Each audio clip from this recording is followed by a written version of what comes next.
Your Excellency, Dr. Goodluck Jonathan, President of the Federal Republic of Nigeria, Your Excellency, Mr. Hailemariam Desalegn, Prime Minister of the Federal Democratic Republic of Ethiopia and Chairperson of the African Union, Your Excellencies, Heads of State and Government, Heads of Delegation, Dr. Babatunde Osutiam, Under-Secretary and Executive Director of the United Nations Population Fund, Executive Director of UNAIDS, Dr. Michel Sidibe, Honorable Ministers, Heads of AU and UN organs, members of the PRC, distinguished guests, ladies and gentlemen, I'm honored and privileged to join in welcoming you to this special summit on HIV and AIDS, TB and malaria, taking place in this beautiful city of Abuja. I wish to sincerely express my personal appreciation and that of the African Union Commission to the President of the Federal Republic of Nigeria, His Excellency Dr. Goodluck Jonathan, not only for hosting this important event,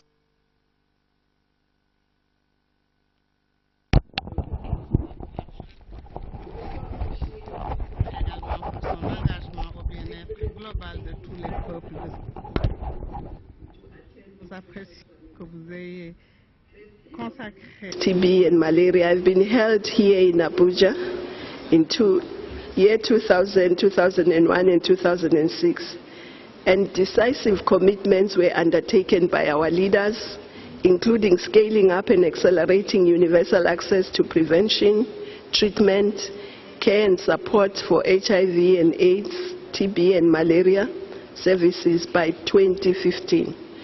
We now need to scale up the implementation of these commitments.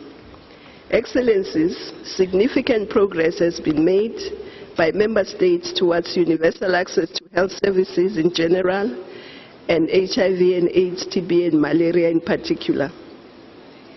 The annual number of people newly infected with HIV in Africa has fallen by 25% since 2001. And the number of people who died of AIDS-related causes in 2011 was 32% lower than in 2005. We therefore need to step up actions to ensure that there are no new infections, HIV infections. Since 2001, nearly 13 million people in Africa have been reached with TB treatment. There are also encouraging signs in the efforts to prevent new cases of malaria. The burden of malaria in Africa is down by 1/3, and 8 countries have already achieved the targeted reduction of 75% in malaria incidence since 2000. There is no doubt that our leaders' commitments and the support of our international partners have paid off. In this regard, the AU Roadmap on Shared Responsibility and the Global Solidarity of July 2012 has the potential to enable us to control and eliminate these diseases if well implemented. Excellencies, even though we are making progress, Africa still remains off track in reaching the MDG target of halting and reversing the global TB epidemic by 2015, and is the only continent not on track to achieve a 50% reduction in TB mortality. For malaria, Africa remains the continent most heavily affected, with severe effects on maternal and child health. Even though malaria is cheaply preventable and curable in Africa, it continues to kill. On average, a child every 30 seconds, and this is totally unacceptable. Excellencies, one of the greatest challenges we need to address is the dependency of many national responses to AIDS, TB, and malaria on external financing and foreign-produced medicines. In the case of HIV, for an example, over 60% of continental investment is mobilized externally, and over 80% of treatment is imported.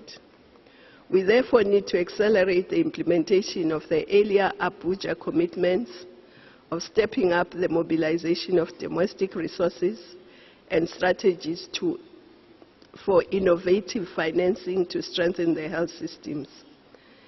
Access to health is a fundamental human right for all and should include community access to nutrition, to information and systems to promote good health, in addition to comprehensive and affordable basic health services.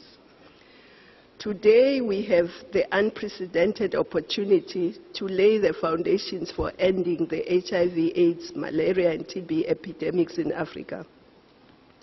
In the context of the post-2015 development agenda, the new AUC Strategic Plan 2014-2017 and the African Union Agenda 2063.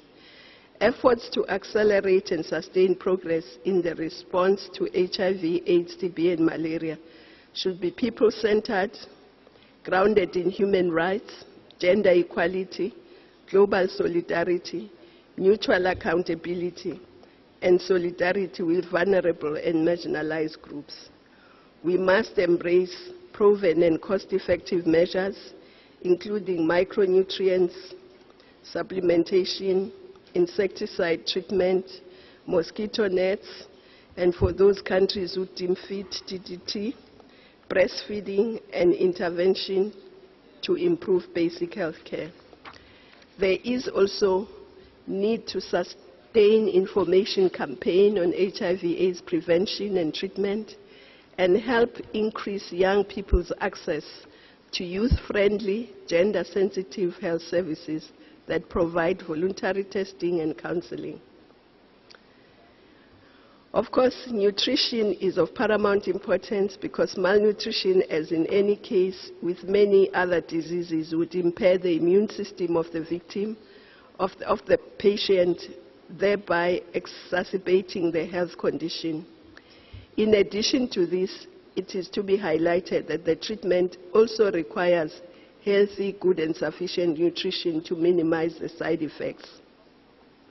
Special efforts should also be made to provide necessary assistance to women when strategies are being developed to combat these challenges, in line with existing global and regional commitments on HIV and AIDS, TB, and malaria. This includes the implementation of the Harare Call to Action and the Abuja commitment to accelerating progress for women and girls communique, championed by the Global Power Women Network Africa, amongst others. Everyone knows that ending AIDS, TB, and malaria is not going to be easy, not going to be quick, and not going to be cheap. It is a huge investment. Like the investment in the eradication of smallpox, it is an investment that is absolutely guaranteed to bring enormous returns.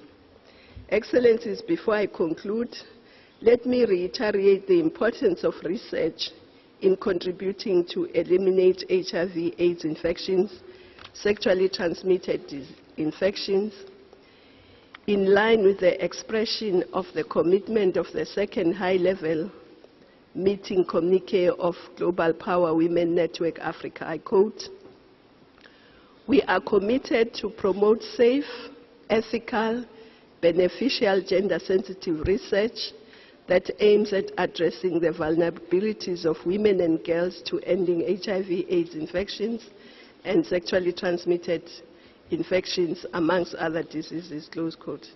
I'm confident that this summit will further accelerate the continent's response and efforts towards eliminating these diseases by ensuring universal access to services, strengthening health systems, especially for the poor and the most marginalized people.